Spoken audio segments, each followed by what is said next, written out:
Why do you kick me? I don't need leftovers. The mansion's heavy oak door swung open and the world stopped.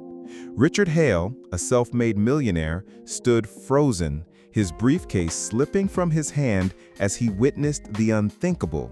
His stepmother, Evelyn, towering over his 6-year-old daughter, Lily, her foot raised for another cruel kick. Lily's sobs echoed through the marble foyer, her tiny body curled on the cold floor, clutching a tattered teddy bear. Rage and heartbreak collided in Richard's chest, but what he did next would leave everyone, from the household staff to the tabloids, speechless. Richard had built his empire from nothing, a foster kid turned tech mogul, driven by a promise to give Lily a life free from the pain he'd known. Evelyn, his late wife's mother, had moved in after Clara's death 2 years ago, promising to care for Lily like her own. Richard trusted her, his long hours at the office justified by the belief that Lily was safe.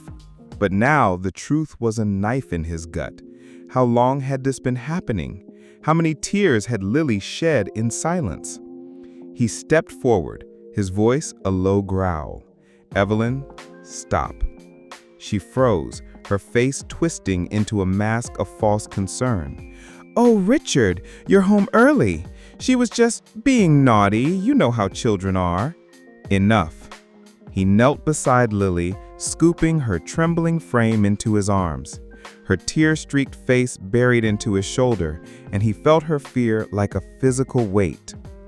The staff peeked from the shadows, whispering, waiting. Evelyn's excuses faltered as Richard's gaze burned through her. He didn't shout, he didn't need to. The fury in his silence was louder than any words. But Richard didn't call the police or throw Evelyn out, not yet. Instead, he carried Lily to her room, sat her on her bed, and whispered, "You're safe now, sweetheart. Daddy's here." He tucked her in, promising ice cream for breakfast, and waited until her breathing steadied into sleep. Then he made a call. Not to a lawyer or security, but to his private investigator. "Find everything," he said. "Every secret she's hiding." By morning, the truth unraveled. Evelyn had been siphoning money from Lily's trust fund, forged documents scattered across her laptop. She'd bullied Lily into silence, threatening to send her away if she told. Richard's next move was swift and devastating. He didn't just fire Evelyn or press charges.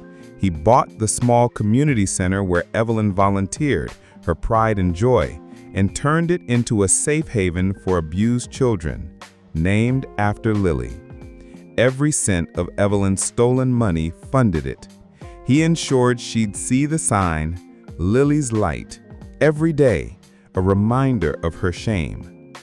Evelyn was escorted out, not in handcuffs, but in disgrace, her reputation shattered as Richard's story hit the news. He didn't stop there. He took a leave from his company, spending weeks with Lily, rebuilding her trust with bedtime stories and park visits.